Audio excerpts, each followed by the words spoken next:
আজকে আমি তোমাদের যে বিষয়টি নিয়ে আলোচনা করব সেটা হচ্ছে যে যুবশ্রী স্কিমের মার্চ এবং এপ্রিল 2024-এ যারা এখনও পর্যন্ত যুবশ্রী ভাতা পাওনি তারা কবে এই যুবশ্রী ভাতা পেতে পারো, এবং দ্বিতীয় যে যারা ডিসেম্বর মাসে অ্যানেক্সা 3 যেটা জানুয়ারি মাসে দেওয়া হয়, যারা দিতে পারোনি কোনো কারণে, তারা কিভাবে সেটা দিয়ে তাদের এই যুবশ্রী ভাতাটা কন্টিনিউ রাখবে।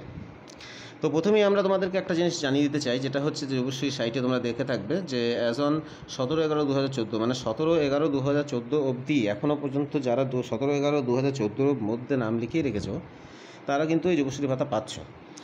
যদি কেউ না পেয়ে থাকো তাহলে তারা অবশ্যই তাদের এমপ্লয়মেন্ট এক্সচেঞ্জে সমস্ত ডকুমেন্টস নিয়ে যোগাযোগ করবে।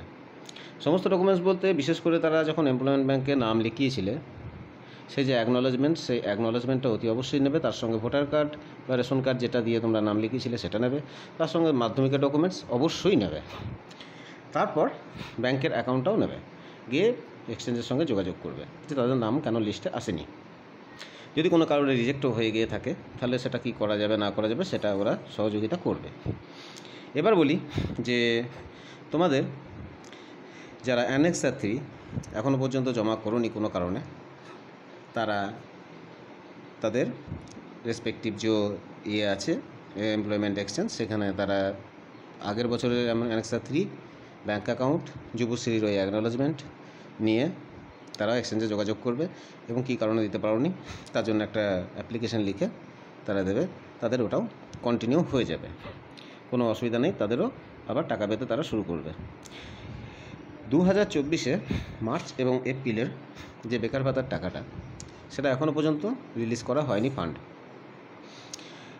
যেহেতু লোকসভা ভোট, সেহেতু এবছর এই মাসে তোমাদের হয়তো তাড়াতাড়ি টাকা পাওয়ার অনেকজনেই হয়তো আশা করে বসে আছো যে ভোটের মধ্যে হয়তো টাকাটা পেয়ে যাবে। কিন্তু আমার মনে হয় যেটুকু আমার এক্সপিরিয়েন্স বা আমি যেটুকু জেনেছি তাতে 27 এবং 28 তারিখ যেমন তোমাদের 2 মাস অন্তর অন্তর এই বেকার ভাতা দেওয়া হয়, এবারও সেটা 27 এবং 28 তারিখই হবে।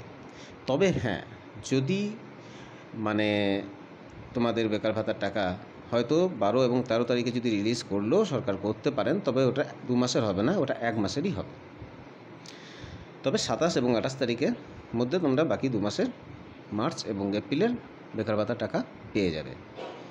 বেকার ভাতার কোনো গুরুত্বপূর্ণ আপডেট, যুবশ্রী কোনো গুরুত্বপূর্ণ আপডেট যদি তোমরা পেতে চাও আমার ভিডিওতে অবশ্যই তোমরা সবসময় টাচে থাকবে এবং চ্যানেলটা সাবস্ক্রাইব করে রাখবে।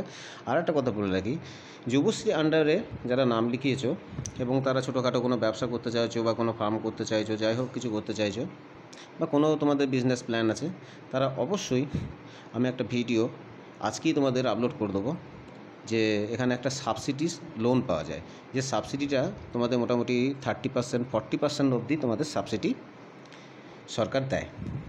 1 লাখ টাকা হলে সেই ক্ষেত্রে তোমাদের 60,000 টাকা শোধ দিলে বাকি 40,000 তোমাদের শোধ না দিলেও হয়। এরকম অনেক স্কিম আছে, যে স্কিমের জন্য কীভাবে তোমরা লোনটা অ্যাপ্লাই করতে পারবে সেটা আমি তোমাদেরকে জানিয়ে দেবো।